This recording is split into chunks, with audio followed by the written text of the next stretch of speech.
Novel نگاہ منتظر، writer فائقہ اعظم، قسط نمبر 1۔ تقریباً 12 بجے کا وقت تھا۔ سورج پوری آب و تاب کے ساتھ چمک رہا تھا۔ سورج کی کرنیں سامنے دروازے کے پاس لگی سلیٹ پر پوری شدت کے ساتھ پڑ کر اس کو گرم کر رہی تھیں۔ سلیٹ پر جہاں زیب مغل شاہ ہاؤس لکھا تھا۔ ایک آدمی دروازہ کھلنے کا انتظار کرتا وہاں سلیٹ کو گھور گھور کر دیکھ رہا تھا۔ گارڈ کے دروازہ کھولتے ہی وہ جلدی جلدی گھر میں داخل ہوا تھا۔ جاتے ہی اس نے سامنے دیکھا تو بڑے سے ہال میں صوفے پر جہاں زیب مغل شاہ بیٹھے تھے۔ اس نے اس کی طرف دیکھا تو اس کے پاس آ کھڑا ہوا۔ جہاں زیب نے اسے بیٹھنے کا اشارہ کیا تو وہ ارد گرد دیکھتے ہوئے سامنے والی کرسی پر بڑے جمان ہو گیا۔ جہاں زیب صاحب، میں سمجھنے سے قاصر ہوں کہ آخر میری بیٹی میں ایسی کیا کمی ہے جو آپ نے اپنے بیٹے کا رشتہ میری بیٹی کے ساتھ کرنے سے انکار کر دیا؟ آخر کیا وجہ ہے؟ وہ بول کر خاموش ہوا تھا، شاید اب جہاں زیب کے جواب کا منتظر تھا۔ سالک صاحب، آپ ایسا کیوں کہہ رہے ہیں؟ بیٹیوں میں بھلا کس چیز کی کمی؟ بیٹیاں تو سب کی سانجھی ہوتی ہیں اور آپ کی بیٹی تو ماشاءاللہ مکمل ہے، اس میں کسی چیز کی کمی نہیں ہے۔ لیکن وہ جیسے کہتے کہتے رکے تھے، لیکن سالک نے ان کو بات مکمل کرنے کا کہا تھا۔ میرا بیٹا ہے نا ابرام، وہ بہت سخت مزاج کا مالک ہے۔ وہ آپ کی بیٹی سے کیا کسی بھی لڑکی سے شادی نہیں کرنا چاہتا۔ میں نے بہت سمجھایا ہے اسے لیکن نہیں سنتا۔ میں بھی اب کیا کر سکتا ہوں؟ آپ اپنی بیٹی کو سمجھائیے کہ سیراب کے پیچھے نہ بھاگے، وہ آپ کی بات سمجھ جائے گی۔ سالک جہاں زیب کی بات سن کر خاموش ہو گئے یا شاید مطمئن ہو گئے تھے اور کچھ کہے بغیر وہاں سے نکل گئے۔ جہاں زیب ان کو دور تک جاتا دیکھتا رہا۔ ابرام، تم کم سمجھو گے، وہ خود سے ہی مخاطب تھے۔ پھر ٹھنڈی آہ بھرتے اٹھے اور سیڑھیاں چڑھتے اوپر چلے گئے۔ ڈیڈ، یہ آپ ابرام کو بتائے بغیر رشتہ طے کرنے کے خواب تو چھوڑ دیں۔ جو لڑکا آفس میں سیکرٹری بھی لڑکے کو رکھتا ہو، وہ آپ کی مرضی سے شادی کیا ہی کرے گا؟ اس کے چکر میں حماد کی بھی عمر ڈلتی جا رہی ہے۔ آپ ایک کام کریں۔ وہ مشورہ دینے والے انداز میں جہاں زیب کے ساتھ بیٹھ گیا تھا۔ حماد کی شادی کریں اور ابرام کو اس کے حال پر چھوڑ دیں۔ بعد میں جو ہوگا وہ دیکھا جائے گا۔ جہاں زیب مغل شاہ اپنے مخصوص انداز میں بیٹھے ٹانگ پر ٹانگ رکھے ہلکا ہلکا ہل رہے تھے۔ اپنے بیٹے کی بات سے متفق ہوئے تھے یا نہیں، اس بات کے بارے میں ابھی کچھ کہا نہیں جا سکتا تھا۔ جہانگیر کی بات پر باپ کو متفق نہ پا کر حماد کو اپنا مشورہ دینے کی شدید کمی محسوس ہوئی تھی تو وہ آخر بول ہی پڑا تھا، ڈیڈ، ابرام کے چکر میں میری اور آمنہ کی عمر بھی گزر جائے گی۔ وہ کب تک میرے انتظار میں بیٹھی رہے گی؟ اگر اس کے والدین نے ہمیں رشتہ دینے سے انکار کر دیا تو میں تو کنوارا ہی مر جاؤں گا۔ حماد کے تاثرات بالکل ناکام عاشق جیسے تھے۔ جیسے باپ متفق نہ ہوا تو وہ واقعی ہی مر جائے گا۔ تم چپ کرو حماد، تمہیں یاد نہیں ہے میں نے تمہاری اور آمنہ کی منگنی اس شرط پر کی تھی کہ تم ابرام کی شادی تک اپنی شادی کا نام نہیں لو گے۔ وہ بڑا ہے، تم چھوٹے ہو، اس کی ہوگی تو تمہاری باری آئے گی نا۔ اور آمنہ کی ٹینشن نہ لو، وہ تمہیں نہیں چھوڑے گی۔ اسے پتہ ہے کہ تمہارے سوا کوئی بدو اسے گھاس نہیں ڈالے گا۔ جہاں زیب کی بات سن کر جہانگیر نے اپنی مسکراہٹ دبائی تھی جبکہ حماد کا منہ کھلا کا کھلا رہ گیا تھا۔ آفس میں پڑی کرسی جو ہلکی پھلکی ہل رہی تھی ابرام کے ہاتھ کی سخت گرفت سے مکمل رک گئی تھی۔ وہ فون پر الوداعی جملے استعمال کرتا فون کان سے ہٹا کر سامنے پڑی ٹیبل پر رکھ کر کچھ کاغذات پر سائن کرنے لگا تھا۔ کام ختم کر کے سیکرٹری نے جیکٹ اسے پہنائی۔ وہ جیکٹ کا سامنے والا بٹن بند کرتا آفس سے باہر نکلا تھا۔ مقابل کو دیکھ کر اس کے چہرے پر سنجیدہ اور انتہائی محدود مسکراہٹ ابھری تھی۔ مقابل اسے مصافحہ کرتا وہ اس کے ساتھ چلنے لگا تھا۔ سڑک پر گاڑیوں کا شور تھا، ہر قسم کی گاڑیاں جا رہی تھیں۔ وہ دونوں پیدل چلتے محو گفتگو تھے۔ بقول تمہارے باپ کے، تم ان کے تینوں بیٹوں سے زیادہ عقل مند ہو۔ Abram the great, very very intelligent. ہاں؟ اس نے گفتگو کا آغاز کر کے آخر میں ابرام کی رائے مانگی تھی۔ کیوں؟ تمہیں ایسا نہیں لگتا؟ اس کے چہرے پر اطمینان تھا۔ بالکل بھی نہیں، دو ٹوک جواب آیا تھا۔ کیوں؟ اس نے جاننا چاہا تھا۔ کیوں کہ اگر تم سمجھدار ہوتے تو اب تک شادی کر چکے ہوتے۔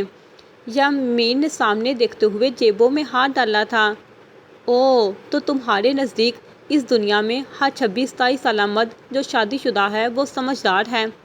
پتہ نہیں، لیکن خیر اچھا ہے کہ تم یہ جانتے ہو کہ 26-27 سالہ مرد شادی شدہ ہوتا ہے، اور ہونا بھی چاہیے۔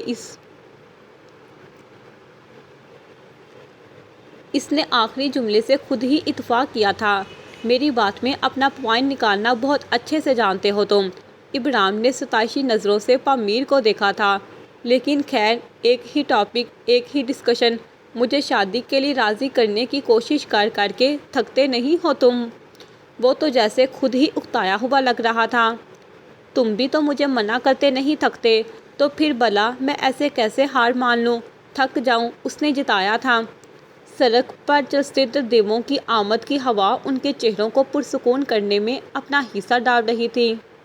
کوشش کرتا رہوں گا جب تک یہ انکار اقرار میں نہیں بدل لیتا۔ پامیر کے چہرے کے تاثرات اس کے ارادے کی پختگی کا ثبوت دے رہے تھے۔ اوکے، کیری آن، دیکھتے ہیں پہلے کون ہار مانتا ہے۔ وہ بھی اپنے نام کا ایک ہی ابرام تھا۔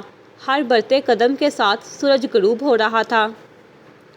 ابھی آفس سے گھر پہنچنے، گاڑی پارک کرنے کی فرصت جتنا ہی وقت ہوا تھا، اسے وہ تھکا تھکا سا جیکٹ بائیں ہاتھ پر ڈالے تیزی سے سیڑھیاں چڑھنے ہی لگا تھا۔ جب باپ کو سامنے سے پریشانی میں ٹہلتے دیکھا تو جیکٹ کندھے پر پھینک کر ان کے قریب آ کھڑا ہوا۔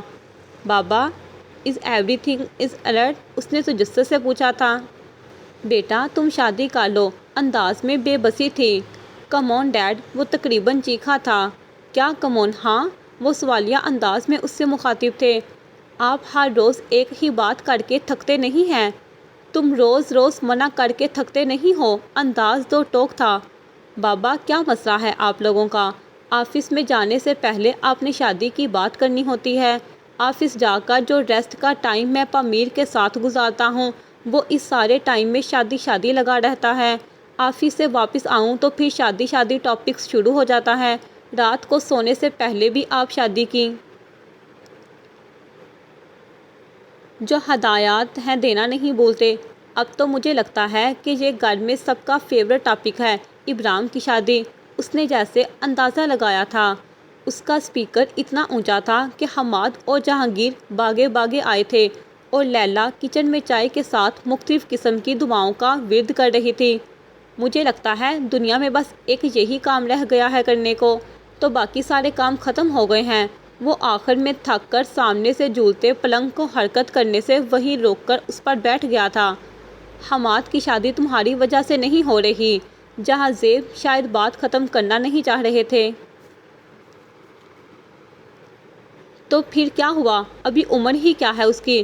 18 کا تو ہے ابھی۔ اور او مسٹر، تم اپنی عمر کم کرنے کے چکر میں میری نہ کم کرو۔ میں 20 سے اوپر کا ہو گیا ہوں، حماد نے کہہ کر ہاتھ سینے پر باندھ لیے تھے۔ بیٹا، ساری دنیا کرتی ہے شادی۔ جہاں زیب نے اسے سمجھانے کی ناکام کوشش کی تھی۔ ہوں تو ضروری تو نہیں ہے جو کام دنیا کرے وہ ہم بھی کریں۔ ویسے بھی دنیا کر کے کتنی خوش ہے پتہ ہے مجھے۔ بلکہ دنیا کیوں، میں اپنا گھر ہی دیکھ لیتا ہوں۔ یہ جہانگیر ہر دوسرے دن بیوی کو منانے میکے گئے ہوتے ہیں۔ کتنے خوش ہیں دونوں شادی کر کے، مجھے بہت اچھے سے معلوم ہے۔ اور آپ نے کتنا اچھا وقت گزارا ہے اپنی زوجہ محترمہ کے ساتھ، وہ بھی بہت اچھے سے پتہ ہے مجھے۔ کچھ بولا نہیں ہوں میں۔ کیسے بچوں سمیت آپ کو ٹھوکر مار کر چلی گئی تھی کسی دوسرے مرد کے ساتھ، اور بقول آپ کے وہ مر چکی ہیں۔ پتہ نہیں آپ اپنا دل بہلا رہے ہیں یا ہمارا پلیٹ میں ڈال ڈال کر کہیں گے کہ یہ لو بیٹا بریانی کھا لو، تو ہم اسے بریانی ہی نہیں سمجھ لیں گے۔ اپنا دماغ بھی کرنا ہوتا ہے استعمال۔ اتنی عقل ہے مجھ میں کہ اپنا اچھا برا سوچ سکوں۔ بھائی، دال کی جگہ کوئی اور سالن نہیں ہو سکتا؟ کیونکہ آگے پھر ڈائریکٹ ہی بریانی آ رہی ہے نا، اس لیے۔ حماد نے گفتگو کا سارا تسلسل خراب کر کے بیچ میں لکوا دیا تھا۔ Must keep your mouth shut, it's better for you. وہ تقریباً گرایا تھا، پھر اپنی بات دوبارہ جاری کی تھی۔ اور زباب تو یاد ہی ہو گئی آپ کو، ابھی نیا نیا واقعہ جو ہے، اس لیے کیسے وہ عادل کے ساتھ۔ چپ کرو، بکواس نہ کرو، دوبارہ اپنی بہن کے بارے میں ایسے الفاظ استعمال کرتے شرم نہیں آتی تمہیں؟ وہ بولتے ہوئے سینے پر ہاتھ رکھ گئے، جیسے سانس لینے میں دقت ہوئی ہو، مگر وہ ڈیٹھ بنا کھڑا رہا جیسے کوئی فرق نہ پڑا ہو۔ لیلا پانی کا گلاس لے کر آئی تھی، جسے جہازیب نے پینے سے انکار کر دیا تھا۔ ڈیڈ پانی تو پی لیں پلیز۔ نہیں میں ٹھیک ہوں، وہ جیسے خود کو بتا رہے تھے۔ حماد نے لیلا کو وہاں سے جانے کا اشارہ کیا تھا، وہ چلی گئی تھی۔ چلے ڈیڈی، اگر میں شادی کر بھی لوں نہ تو میں اس کا خیال رکھ پاؤں گا، نہ اس سے محبت کر پاؤں گا، اور بھروسہ سر جھٹکا تھا۔ بھروسہ تو کبھی بھی نہیں کر پاؤں گا، تو پھر وہ میرے ساتھ خوش رہے گی؟ پلنگ کے قریب کھڑے ابرام کی نظریں سیدھی جہازیب کی آنکھوں میں چبھی تھیں۔ وہ کچھ دیر یوں ہی کھڑے ایک دوسرے کو دیکھتے رہے، پھر ابرام ان کے قریب آ کر کھڑا ہو گیا۔ ڈیڈ، عورت پر بھروسہ کرنا میرے لیے ایسے ہے جیسے آگ کے پاس بیٹھے بچے پر بھروسہ کرنا کہ وہ آگ کو ہاتھ نہیں لگائے گا۔ لہجہ اٹل تھا کہ جہازیب بے بس دکھائی دے رہے تھے۔ میں اب تمہیں کیا ہی کہوں، تم نے تو ساری بات ہی ختم کر دی ہے۔ شاید میں اس سے زیادہ تمہیں نہیں سمجھا سکتا۔ انہوں نے ہتھیار ڈالے تھے، لیکن شاید صرف ابھی کے لیے۔ Oh really, it's good for you, for me, it's good for us, good. وہ تھمب کا نشان بناتا خوشی سے سیڑھیاں چڑھ گیا تھا۔ باقی سب اسے جاتا دیکھ کر جہازیب کے سامنے سوالیہ نظریں لیے کھڑے تھے۔ کراچی کے ساحل سمندر پر آسمان میں سورج غروب ہونے کی کشمکش میں تھا۔ ساحل سمندر کا پانی زور زور سے اچھل کر اپنے ہونے کا ثبوت دے رہا تھا۔ سامنے کھڑے ایشو اور پامیر ایک دوسرے کی طرف متوجہ محو گفتگو تھے۔ پامیر، مجھے تو کبھی کبھی یقین ہی نہیں آتا کہ آپ جیسا خوبرو نوجوان مجھ جیسی لڑکی سے، جس نے ساری زندگی اناتھ آشرم میں گزار دی، جس کا اس دنیا میں کوئی نہیں ہے، اس سے بھی محبت کر سکتا ہے۔ بالکل کر سکتا ہے، بلکہ کر رہا ہے۔ تمہیں یقین نہیں ہے وہ ایک الگ بات ہے۔ وہ آخر میں ناراض ہوا تھا۔ نہیں نہیں، آپ پر تو یقین ہے، مجھے خود پر نہیں آتا۔ اس نے گال پر آئے بالوں کو کانوں کے پیچھے اڑیسا تھا اور نظریں جھکائی تھیں۔ دیکھو ایشو، پامیر نے اس کی تھوڑی پکڑ کر اوپر کی تھی۔ وہ دونوں اب ایک دوسرے کی آنکھوں میں دیکھ سکتے تھے۔ تم میں اور مجھ میں کوئی فرق نہیں ہے۔ اگر کوئی چیز ہمارے درمیان فرق کرتی ہے نا، تو وہ تمہارا یتیم خانہ میں رہنا ہے۔ اور یتیم خانہ کوئی بری چیز تھوڑی ہے۔ عورت کو تو برے حالات میں پناہ گاہ چاہیے ہوتی ہے، تحفظ چاہیے ہوتا ہے، پھر وہ چاہے جس بھی صورت میں ملے۔ تمہاری طرح میرا بھی تو اس دنیا میں کوئی نہیں ہے، مگر میں مرد ہوں نا، ایسے ہاتھ پر ہاتھ دھر کر نہیں بیٹھا۔ اور کچھ وقت نے میرا ساتھ دیا، اچھے دوست ملے، میں نے محنت اور کوشش کی، اور آج تمہارے سامنے کھڑا ہوں۔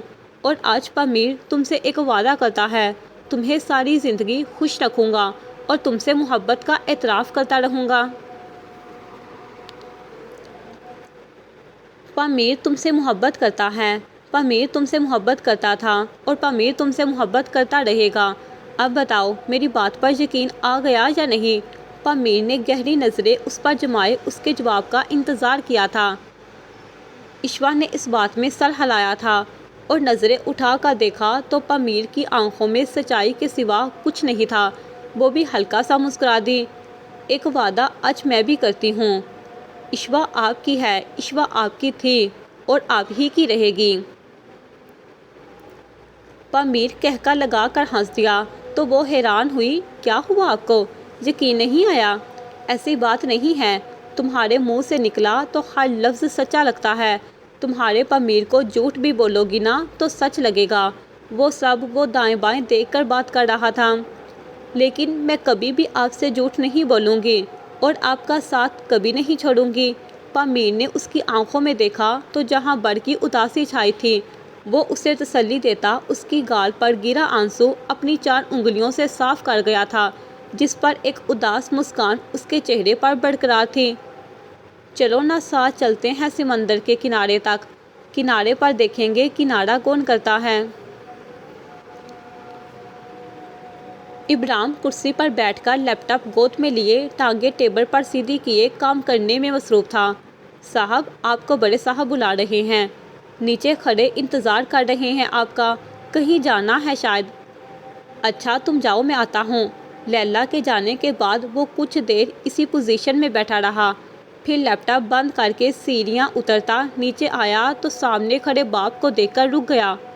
آپ نے بلایا بابا؟ وہ جیکٹ کا بٹن بند کرتا سیدھا کھڑا تھا۔ ہاں تمہارے چچا کے گھر جانا ہے، تعزیت کے لیے فوتگی ہو گئی ہے گاؤں میں۔ جہانزیب کا انداز سنجیدہ تھا۔ جہانگیر کو لے جائیں، اس نے مشورہ دیا تھا۔ اسے کام ہے، وہ بیزی ہے، اسی لیے نہیں جا سکتا۔ تو میں کون سا فری ہوں؟ ویسے بھی مجھے پتا ہے اسے کون سا کام ہے، چوتھی مرتبہ بیوی کو منانے گیا ہوگا۔ سب تمہاری بد زبانی کی وجہ سے ہی ہوا ہے، جو کہہ رہے تھے کہ میرا بابی ہر دوسرے دن ناراض ہو کر گھر چلی جاتی ہیں۔ جہانزیب کی بات سن کر ابراہیم نے سر جھٹکا تھا۔ انہیں تو ویسے بھی موقع چاہیے یہاں سے جانے کا، اور تم نے موقع دیا۔ جہانزیب بول کر پلنگ پر خاموشی سے بیٹھ گئے تھے، جیسے مزید کچھ کہنا نہ چاہ رہے ہوں۔ ان کے چہرے پر ناراضگی کے تاثرات نے ابراہیم کو چند لمحے پریشان کر دیا۔ وہ ان کے قریب بیٹھ کر تھوڑی دیر ان کو دیکھتا رہا۔ اچھا ڈیڈ آپ پریشان نہ ہو، چلے چچا کے گھر چلتے ہیں۔ ابراہیم کی بات سن کر وہ اٹھے اور اسے چلنے کا اشارہ کر کے آگے بڑھے۔ حویلی میں زنان خانے سے چند فاصلے پر بڑا سا ہال تھا، جو ارد گرد کے سامان سے مزید پرکشش لگ رہا تھا۔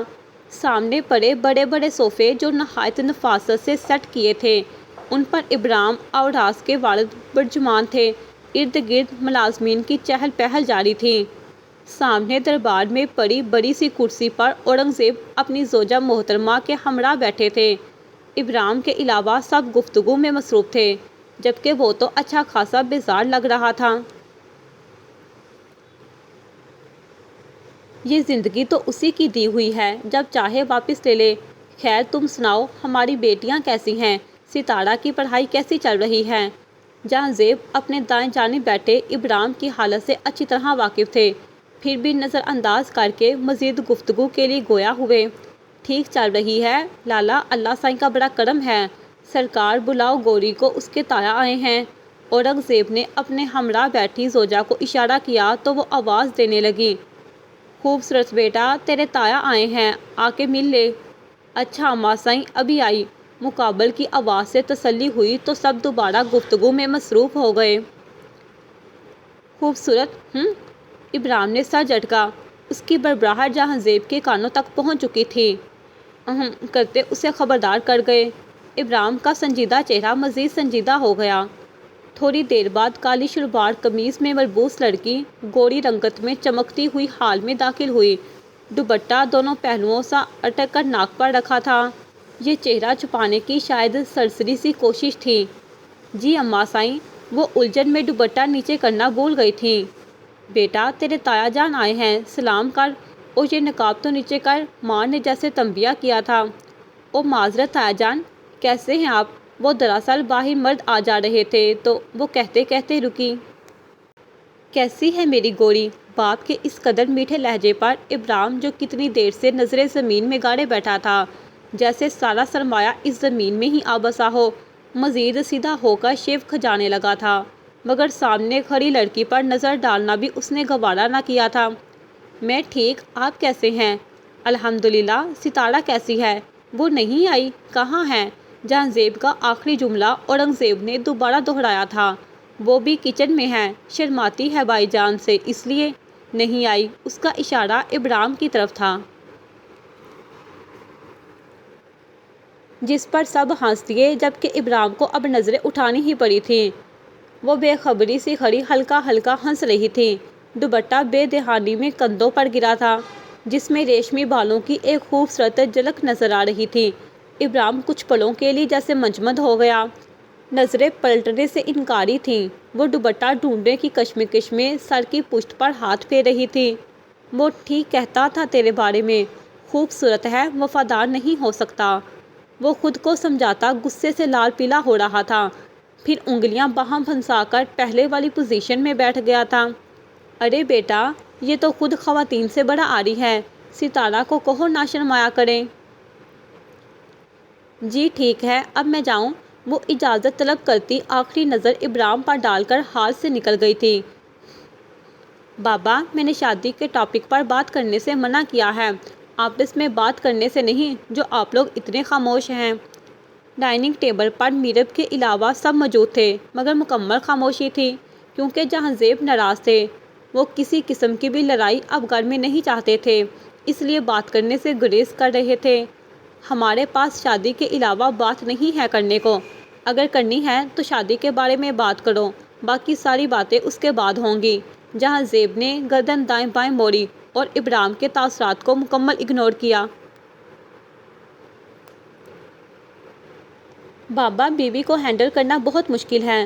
کچھ مشکل نہیں ہے، وہاں مکمل اطمینان تھا۔ بابا، شادی، بیوی، بیوی کے مسئلے، ذمہ داری، واٹ ایور، بہت مشکل ہے میرے لیے۔ وہ واقعی ہی پریشان لگ رہا تھا۔ سمجھدار انسان سب کر لیتا ہے، انداز دو ٹوک تھا۔ اوہ، اس نے ہونٹوں کو گول کر کے پھر اثبات میں سر ہلایا۔ آپ کے نزدیک میں سمجھدار ہوں، اور میرے نزدیک جہانگیر بھائی سمجھدار ہیں، تو چلیں بھائی سے پوچھتے ہیں۔ اس نے دلچسپی سے اپنا رخ سامنے جہانگیر کی طرف موڑا تھا۔ تو بتائیں بھائی، بھابھی کیسی ہیں؟ کچھ بدلی یا پہلے جیسی ہیں؟ اس نے ابرو ہلائے تھے۔ بالکل نہیں بدلی، پہلے جیسی ہیں۔ جہانگیر خاصا اکتایا ہوا لگ رہا تھا۔ جہاں زیب نے ایک گہری نظر اس پر ڈالی۔ بھائی، ویسے یہ گانا بن سکتا ہے۔ تمہاری بھابھی کیسی ہیں؟ بالکل پہلے جیسی ہیں، بالکل بالکل پہلے جیسی ہیں۔ حماد نے اپنا ہی چینل چلا لیا تھا، جس پر جہانگیر نے ماتھے کو 4 انگلیوں سے مسلا تھا، جبکہ ابرام کی ایک گوری ہی کافی تھی حماد کو چپ کروانے کے لیے۔ جہانگیر کی زندگی میں اتنا سارا، وہ پھر سے شروع ہو چکا تھا، رائتا پھیلا ہوا ہے۔ اب دھیان نہیں دے رہے؟ حماد شادی کرنا چاہتا ہے، آپ کروا نہیں رہے، اور میں شادی سے بھاگنا چاہتا ہوں، اور آپ میرے پیچھے پڑے ہیں۔ مجھے سمجھ نہیں آ رہی آپ کے دماغ میں آخر چل کیا رہا ہے۔ دیکھو بیٹا، میرب بہت غصے والی خاتون ہے، اسے غصہ بہت جلدی آ جاتا ہے۔ ماننا جہانگیر سمجھدار ہے، مگر وہ میرب کو کنٹرول نہیں کر پا رہا۔ دیکھو، جب بچے ہوں گے نا تو میرب سمجھ جائے گی، سمپل۔ اور میں صرف اس چیز کے لیے تو دعا ہی کر سکتا ہوں جو میں کر رہا ہوں۔ باقی رہی حماد کی شادی کی بات، تو وہ تم سے چھوٹا ہے، اس کی شادی تم سے پہلے میں نہیں کر سکتا۔ لوگوں کو کیا جواب دوں گا میں، اس لیے پہلے تمہاری ہوگی، پھر اس کی۔ ڈائننگ ٹیبل پر موجود سب لوگ جہاں زیب کی طرف متوجہ تھے۔ بات کے آخر میں جہاں زیب نے حماد کی طرف دیکھا تو اس کا چہرہ رو دینے کو تھا۔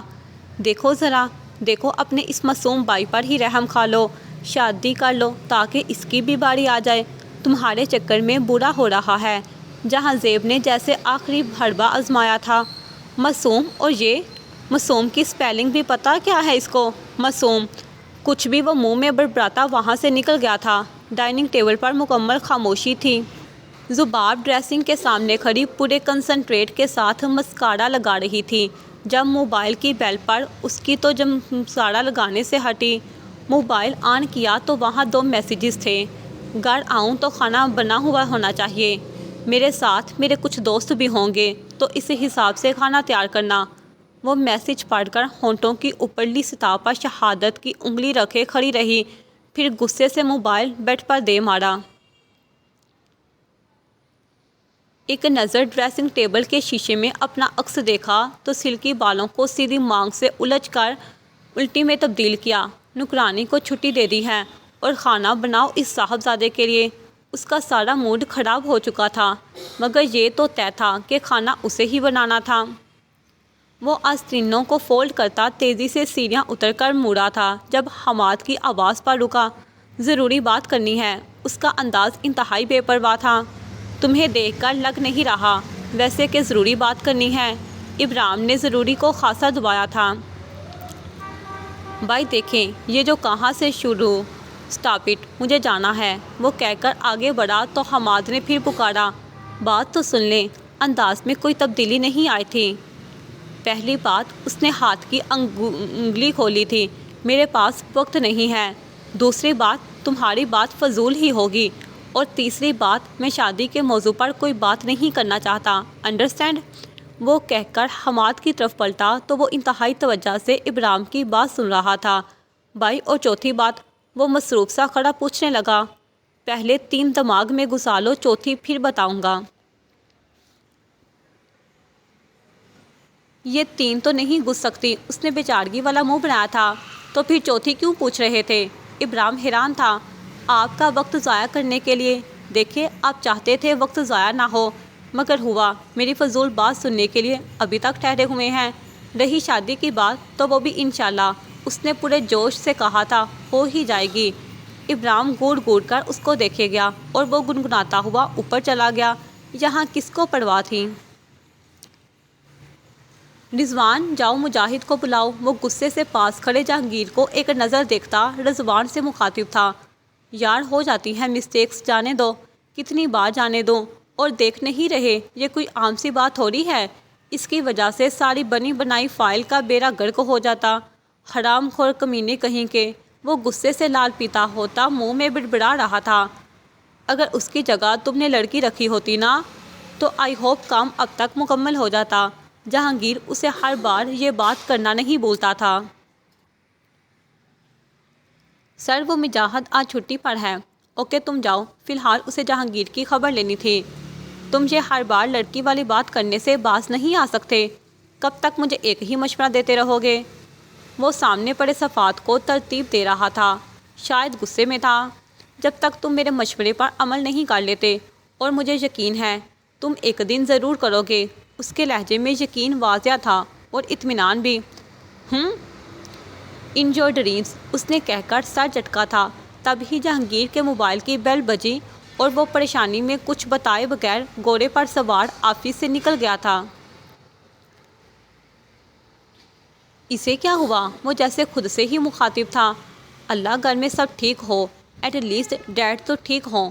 وہ پھر سر جھٹک کر کام میں دوبارہ مصروف ہو گیا تھا۔ سکندر، ویسے کسی کو بھی عورتوں کی حویلی آنے کی اجازت نہیں ہے سوائے تمہارے، کیونکہ ابو نے تمہیں اپنا بیٹا بنایا ہے۔ اس حساب سے تو سکندر، جو اس کی طرف متوجہ تھا، بات پوری سننا چاہ رہا تھا۔ تو تم خوبصورت کے بھائی لگے، وہ کہہ کر ہنس دی تھی۔ وہ سٹول پر بیٹھا اس کو یوں ہنستا دیکھ کر کچھ دیر اسی پوزیشن میں بیٹھا رہا۔ اگر گوری نہیں تو آپ صحیح، آپ کا تو بھائی نہیں لگوں گا۔ اس کی آنکھوں میں چمک تھی جس سے ستارہ بے خبر تھی۔ کیونکہ ہم دونوں کے بھائی لگے؟ ایسے کیسے؟ اس کے بھائی اور میرے نہیں۔ وہ بیڈ سے اتر کر سٹول کے پاس سے گزری تھی۔ مجھے تو بس ایک بات پتا ہے ستارہ جی، کہ اس گھر سے وہ ستارہ کو گہری نظروں میں لیے ایک پرزور دے رہا تھا۔ لڑکی تو میرے نصیب میں لکھ دی گئی ہے۔ وہ جیسے پر یقین تھا، کہہ کر تھوڑی کے نیچے ہاتھ رکھا اور کہیں کھو گیا۔ ایک لڑکی کیوں؟ ابو نے گوری کے لیے بات کی تو ہے، اور مجھے پوری امید ہے گوری مان جائے گی۔ پھر یہ ایک لڑکی کا کیا مطلب ہے؟ وہ سامنے پڑے کپڑے اٹھا کر الماری میں رکھ رہی تھی۔ جی، میرا وہی مطلب تھا، آپ نے ٹھیک کہا۔ گوری جی خوبصورت، وہ منہ میں بڑبڑاتا وہاں سے چلا گیا تھا۔ وہ خود بھی کنفیوز تھا کہ وہ کیا چاہتا ہے، گوری یا ستارہ۔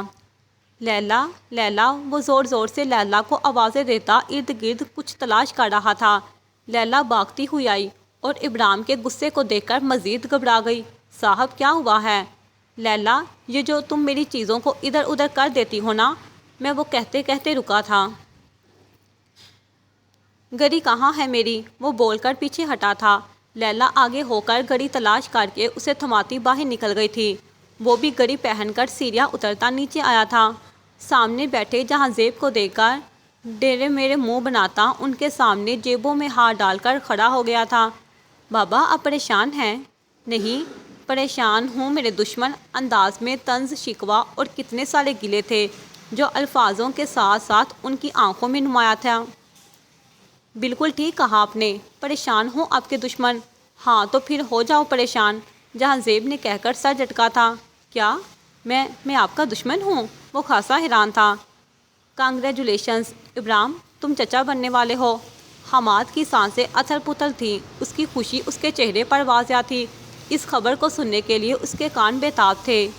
میں دادا بننے والا ہوں۔ وہ ابرام اور جہانگیر کی طرف بیک وقت دیکھتے سارے غم بھول چکے تھے۔